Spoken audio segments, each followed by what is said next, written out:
bounds.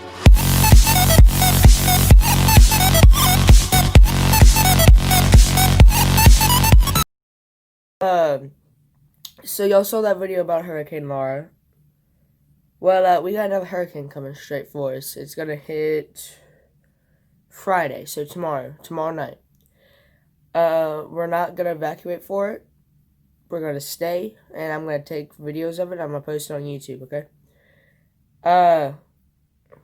They have linemen, firefighters, everything. They're cutting all the lines down right now, but that way we don't have to replace all the lines. They're gonna storm in a facility, I guess. I don't know. But, yeah. I'll show y'all a preview video of the hurricane. On myfoxhurricane.com, I'm Jim Webb with your tropical update. We continue to watch Hurricane Delta made landfall early this morning around 5:30 Central Time, 6:30 Eastern Time, with winds of 110 miles an hour across the Yucatan Peninsula. It continues to work its way across the Yucatan later on this afternoon, working its way into the Gulf of Mexico. Now, as it moves into the Gulf, it has light wind shear. It has plenty of warm water to work with. So really, there's no reason this is not going to intensify, quite likely right back up to at least a Category 3 hurricane. Close in view, really amazing looking imagery here. This is visible satellite imagery. What you're looking at is imagery that comes in once per minute. So this is very high resolution imagery. The center, kind of hard to pick out, but right in this area here, right along the coastline, you can see just to the north of the center, you're seeing some of these areas of that very strong convection just on that north and northwestern side of the eye wall of this system. So it's going to work its way back out over water, re-intensify. Right now, winds are at 105 miles an hour. It's moving to the northwest at 17. So it regains that strength up to a major hurricane by tonight into tomorrow, and then eventually starts to turn more towards the north and eventually to a northeasterly direction, making landfall across the northern Gulf Coast as we get into the midday hours on Friday, somewhere across, say, extreme eastern Texas and into Louisiana. It looks like the most likely scenario with this storm, and then it works its way very quickly on to the north and the east. You look at the different computer models, and they're all in pretty good agreement. They've shifted a little bit to the west over the last several runs, but you're seeing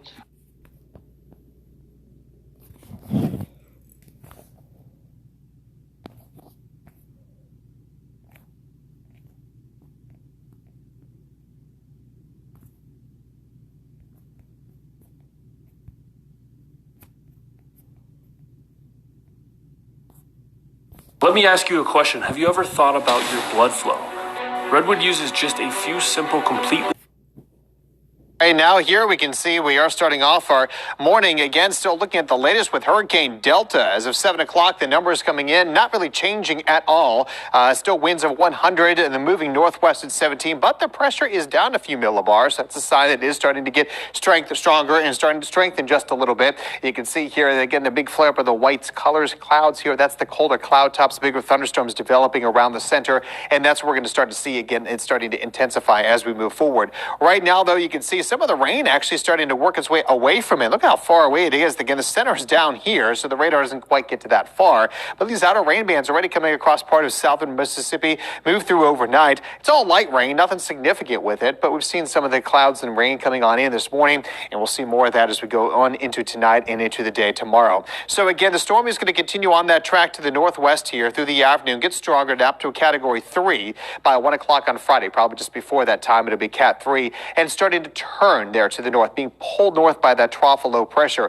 That's going to be battling some wind shear as that happens. Strong southwesterly winds are going to start to rip the storm apart a little bit here, and it will weaken down to a Category 2. Slightly cooler waters here just off the coast of Louisiana, also helping to weaken it just a little bit by landfall, which occur roughly by dinner time on Friday, between 5, 6, 7 o'clock in the afternoon, evening. Now, as we see here, the storm will work its way off to the northeast, and it's going to basically be riding around a ridge of high pressure that's sitting over part of the eastern Gulf of Mexico, and that trough is going to pull it there northeast. So as that happens, we're still going to be dealing with some impacts here during the day on Saturday. So, guys, that's where we're going to get hit at, and, yeah.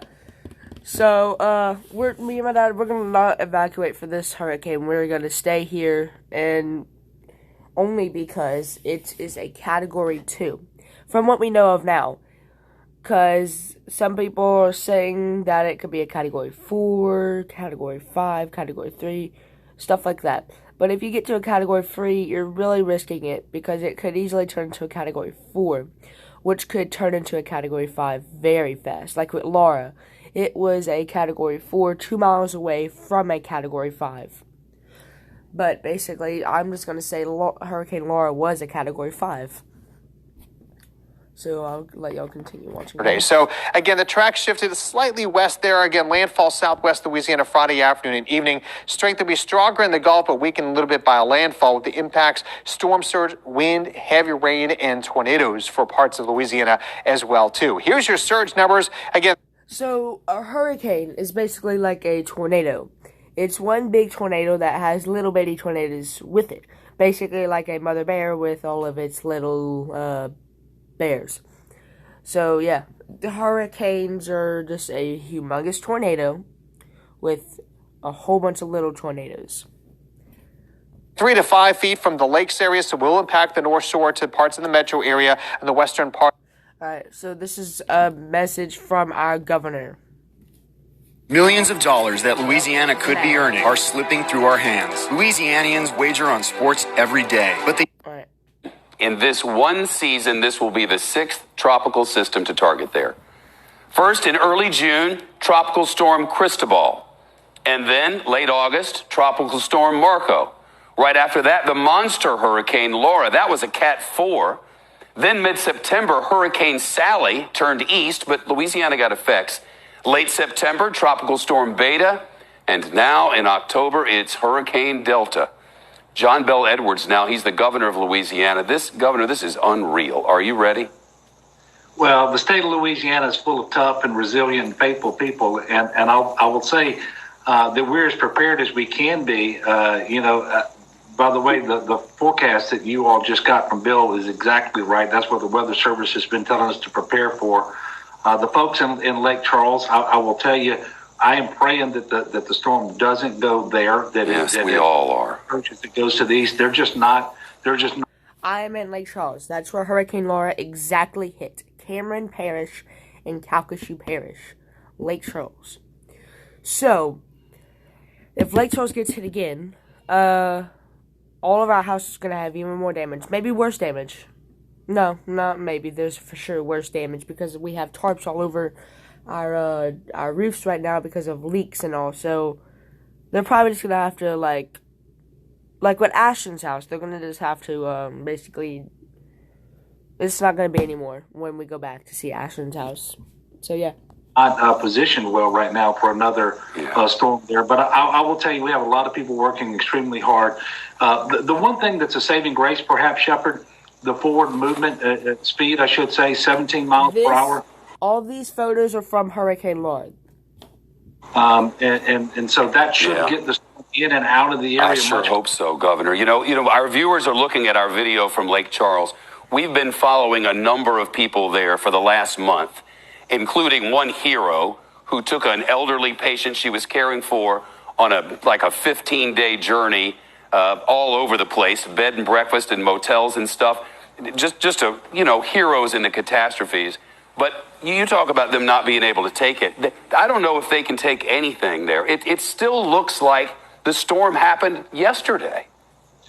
And actually, there's been a tremendous amount of improvement. But you're right. The destruction was so extensive, so devastating. Tens of thousands of homes damaged to different degrees, but 10,000 or so that were absolutely destroyed. The electricity has only recently been restored for many people, and we don't have the redundant transmission lines into that area, and so any power outage now will be longer to restore than would ordinarily be the case.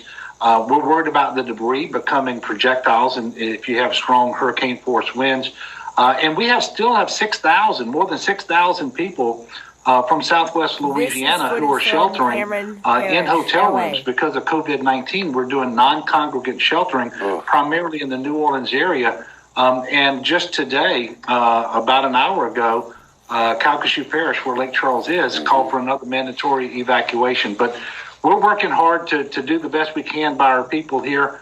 We did get a pre-landfall emergency disaster declaration request into the Right. president. He called me this afternoon, and the president indicated he would be signing that request. So that allows us to put these victims who have to evacuate into hotels and other non-congregate shelters as well. Yeah, there's that letter. Governor John Bel Edwards, we are pulling for your people in every single way. Maybe some miracle will happen and it turns the other direction, but I know people will be out to help if it doesn't. Governor Edwards, all the best, and thank you.